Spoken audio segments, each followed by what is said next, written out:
Nobody in that clubhouse was prepared for what they were about to witness. The Los Angeles Dodgers had just walked off the field after one of the most painful and frustrating defeats of their entire season. The locker room was heavy with silence, the kind of silence that follows a loss that hurts deep, a loss that raises questions, a loss that forces everyone in the room to look inward. Players sat at their lockers with their heads down. Coaches stared blankly at the floor. The atmosphere was suffocating. But nothing, absolutely nothing, could have prepared anyone inside that clubhouse for what Shohei Ohtani was about to do next. Because in the most unexpected moment, in front of every single one of his teammates, his coaches, and his entire organization, Ohtani stood up and said 4 words that shook the entire room to its core. "I don't want to hide it anymore." What followed those words was the most shocking, most emotional, and most jaw-dropping confession the Los Angeles Dodgers clubhouse had ever witnessed. And by the time it was over, nothing between Ohtani and this team would ever be quite the same again. To understand why this moment happened, we need to understand the pressure that had been quietly building inside the Dodgers clubhouse for weeks. Los Angeles entered this stretch of the season with enormous expectations on their shoulders. The roster was loaded with talent. The pitching staff was among the best in baseball. And at the top of it all stood Shohei Ohtani, the player the entire baseball world expected to carry this team to a World Series championship. But something had been wrong. Anyone watching closely could see it. Ohtani's numbers, while still respectable on the surface, were not reflecting the Ohtani that the baseball world had come to know and fear. His swing looked slightly mechanical. His timing was just a fraction off. His explosiveness at the plate, that terrifying combination of raw power and elite bat speed that makes pitchers lose sleep, had not been fully present. Pitchers who would normally avoid Ohtani at all costs were now attacking him with a confidence they had never shown before. The media had noticed. The analysts had noticed. The fans had noticed. And most importantly, Dave Roberts and the entire Dodgers coaching staff had noticed. Behind closed doors, conversations had been happening about Ohtani's form.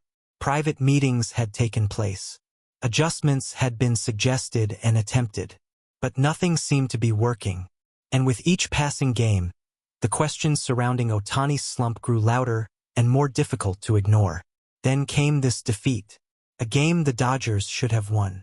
A game where Ohtani went hitless in 4 at-bats, stranded 3 runners in scoring position, and grounded into a critical double play in the 7th inning that essentially ended any hope of a comeback.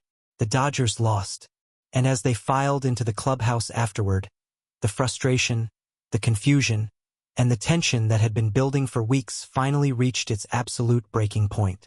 The locker room after that defeat was unlike anything the Dodgers veterans could remember experiencing in recent seasons.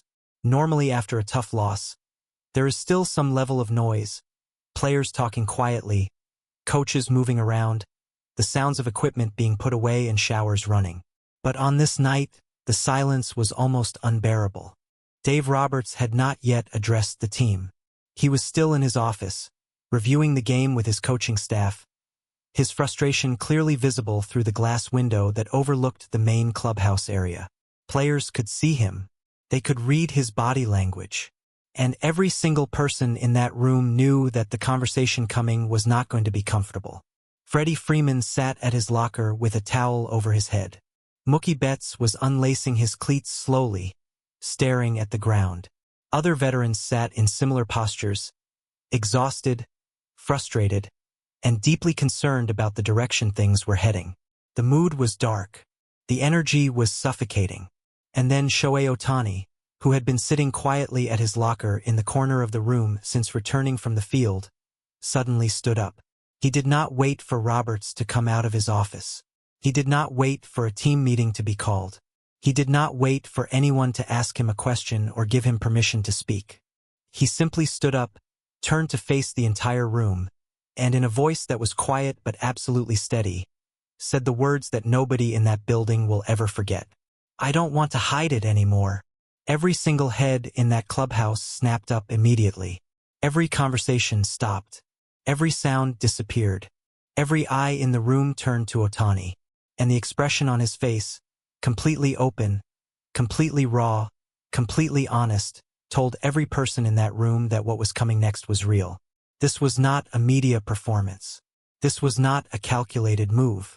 This was a man who had been carrying something heavy for a very long time, and who had finally decided he could no longer carry it alone. Ohtani took a slow breath and began to speak. He told his teammates everything. He revealed that he had been dealing with a physical issue, a nagging injury to his left wrist that he had been concealing from the coaching staff, from the training staff, and from everyone inside the organization for nearly 6 weeks. The injury had been affecting his grip, his swing mechanics, and his ability to generate the kind of bat speed that defines his game at the highest level.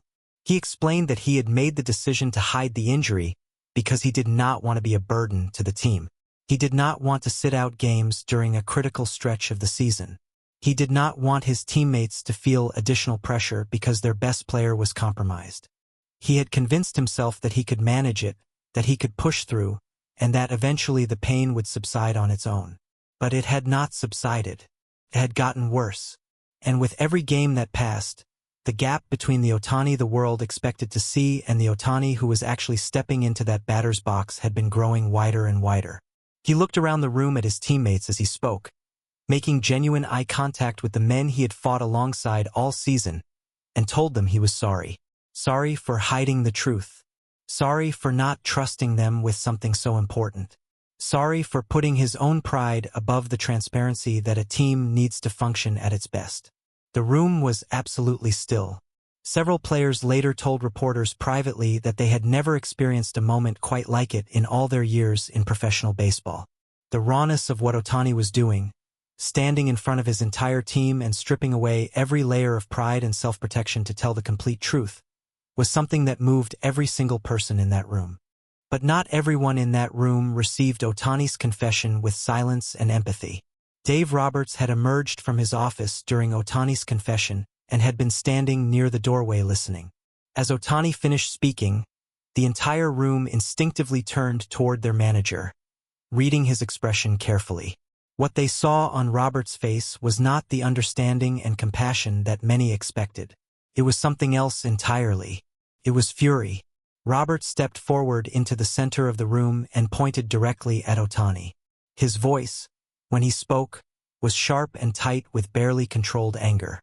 He told Ohtani directly, in front of every player and coach present, that what he had just confessed to was a form of dishonesty, that hiding an injury of that significance from your manager, your coaching staff, and your training team was not acceptable under any circumstances, regardless of the intention behind it. He used a word that hit the entire room like a physical blow. Roberts called Ohtani a liar. The silence that followed that word was absolute. Players exchanged shocked glances. Nobody moved. Nobody breathed. The word hung in the air of that locker room with a weight that nobody present had anticipated. Roberts was not finished.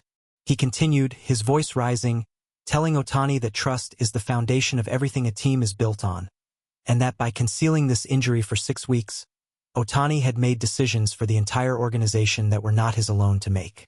He had denied the medical staff the ability to treat him properly. He had denied the coaching staff the ability to manage his at-bats intelligently. He had denied his teammates the truth about the condition of their most important player. Roberts said that winning or losing, healthy or injured, the rule inside this clubhouse is simple: the truth comes first. Always. What happened next was something nobody in that room had ever seen from Shohei Ohtani in all the years he had been in professional baseball. The man who is universally known for his extraordinary composure, his quiet professionalism, and his almost superhuman emotional control, finally broke. Ohtani stood there for a long moment after Roberts finished speaking, absorbing every word. His jaw was tight. His eyes were intense. And then, in a single explosive motion that stunned everyone in the room completely, he reached down, grabbed his uniform jersey, and tore it. The sound of the fabric ripping cut through the silence of that locker room like a thunderclap. Then he reached for his batting glove and tore that too, throwing the pieces to the floor at his feet. It was not a performance. It was not done for effect. It was the physical expression of a man who had been carrying an impossible weight for months, the weight of expectation, the weight of his own pride, the weight of an injury he had tried to will himself through, and now the weight of having that sacrifice rejected and reframed as dishonesty by the man he respected most in that building. Players who were present described the moment as one of the most emotionally charged things they had ever witnessed in a professional sports setting. Several veterans had tears in their eyes.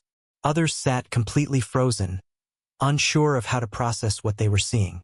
The Dodgers clubhouse, normally one of the most controlled and professional environments in all of baseball, had been completely transformed into something raw, human, and deeply real.